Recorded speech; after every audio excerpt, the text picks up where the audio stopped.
What's good, everybody? Thanks for checking me out. Today I'm talking about the new Disney streaming service and other characters who deserve their own shows. We heard the news last week about the Bucky Barnes Winter Soldier show, as well as the Falcon show coming out. So I thought maybe there's other characters who don't get enough time on the big screen, and we can go ahead and give them their own shows and expand their stories as well. If you like this video, hit the thumbs up. Don't forget to subscribe to the channel. I'm trying to hit 1,000 subscribers, so I can appreciate that if you do. To start this list, I got War Machine. He's always in Tony Stark's Iron Man shadow, so I figured give him his own show to see what he does, far as like his military work. Maybe he goes on missions all around the world, fighting characters who are slightly super powered and characters who are just regular humans, maybe who put on a costume, put on a suit, maybe discover some type of orb or something like that. He don't have to go up against crazy over-the-top characters like Thanos or nothing like that. No, just normal villains. And I think you could put him anywhere in the world. You can have cameos on this show, both from characters from the MCU and from other streaming shows that were canceled, like Iron Fist, maybe Luke Cage is on the show. So yeah, I think there's a lot there to do with War Machine, and his armor is really cool, and I love the new upgrades they made to it, so I want to see more. Next up, we got everybody's villain they love to hate, Loki. I love the way Tom Hiddleston portrays this character. He's just like the comic book character.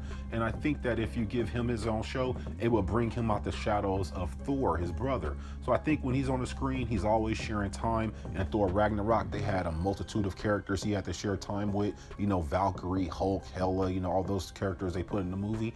And even in Thor 1 and Thor 2, when he was in the movie, it was always about, his brother. So I think that he has a story that could space out, throughout the universe. It's a good way to introduce all types of new characters, cameos, Easter eggs everywhere, because one show he could be on Sakaar, next show he could be on Earth, next show he could be in Asgard, Planet Nowhere. I mean, you can go anywhere with Loki, and he doesn't have to be fighting somebody. It could just be him doing something mischievous, trying to take over a planet, or trying to do something underhanded, whatever mission or thing Loki has to do, because he necessarily doesn't fight physically. He outsmart people. So I think some of his shows could be more or less showing his intelligence and scheming and plotting and things he does like that. So yeah, and then like I said, it's a way to get a lot of great cameos, and it wouldn't look crazy or over the top if Thor showed up in an episode here or there, to make a cameo. So yeah, give Loki his own show. There's a lot of content right there you can find. Next up, we got the man that holds the whole MCU together, the narrator, Nick Fury. I believe that he can do a show with Maria Hill, or they can basically, if Nick Fury's too busy, he can cameo on a Maria Hill show. I would like to see what they do at the SHIELD headquarters, far as when they send people out, when they get calls in, in Captain America Winter Soldier, when they had the Lemurian starship that got, we'll call it hijacked or whatever, and he sunk Captain America there. Yeah, I want to see how the office interacts, in the SHIELD headquarters when calls come in like that. Do they go to Maria Hill? Do they go straight to Nick Fury? What's the protocol with that? And on a Maria Hill show, I believe you can have her going out on missions that maybe she gets sent on by Samuel L. Jackson, special missions that don't involve the Avengers and are on a need-to-know basis just between him and her, some real spy stuff. I believe that on a Maria Hill show, you can have cameos from all types of different characters.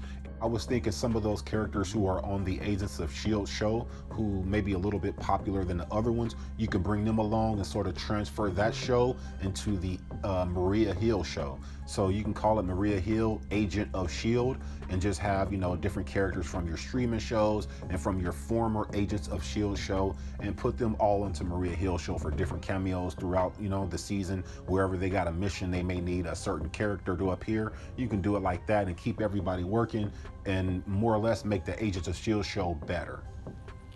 Next up, we got the only couple I think left in the MCU. Is it? Maybe I'm not. But Scarlet Witch and Vision, I think they deserve a show. They are probably the two most powerful characters in the Avengers. Scarlet Witch can do so much, and Vision, he barely even scratched the surface of what he can do with that Infinity Stone he has in his head, the Mind Stone. So I believe that these two can have a situation where maybe they're living together and they get sent on missions, or maybe they find themselves, caught up in situations when they're just trying to live their normal life and they have to interact or fight some superhuman person, or so I believe it's a lot of content you can go, and you can go deeper because it's in a relationship and they're a couple, and it can involve love and drama. But I don't want you to get too far into the drama because you don't want to get away from the comic book and the sci-fi aspect of it. But being that you have no other couple, I believe that it could be somewhat of a romantic comedy action type of theme.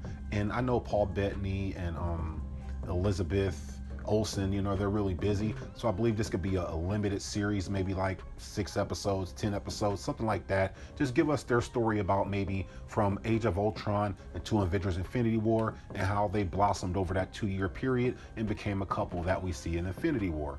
Next up, Shuri from Black Panther. I would love to see her life on Wakanda, and I would like to see how she make all the weapons and suits that she make. I want to know different problems and situations that come up in her life. Maybe pick up the story from when she come to America. Remember at the end of Black Panther, she's in LA.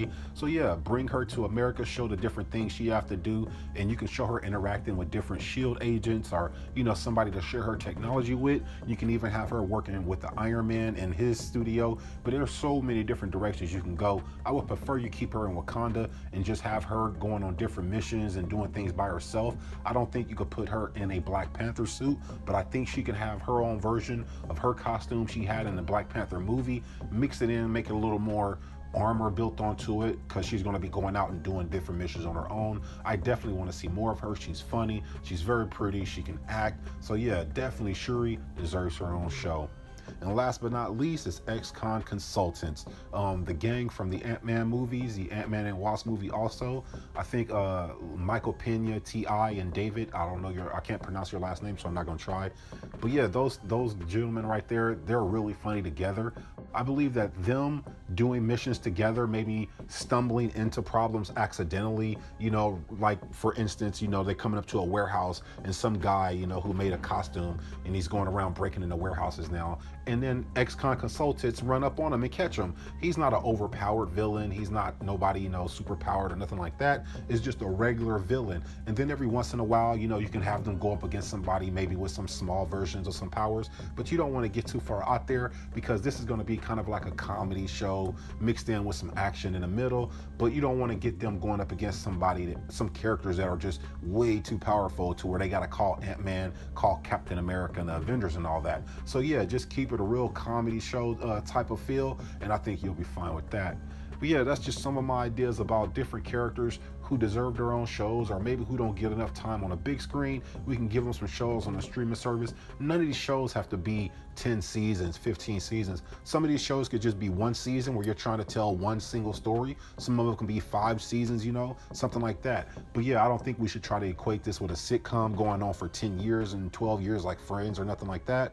No, this can just be, hey, this is what happened during the 2-year period from, Avengers 1 to Avengers Age of Ultron, or in Scarlet Witch and Vision's case, it could be the 2-year period from Avengers Age of Ultron to Avengers Infinity War. But yeah, that's just my thoughts. Let me know your thoughts in the comment section below, y'all. And don't forget to like, subscribe to the channel. I appreciate that a lot. And I'll catch your ass out there in this universe. Peace.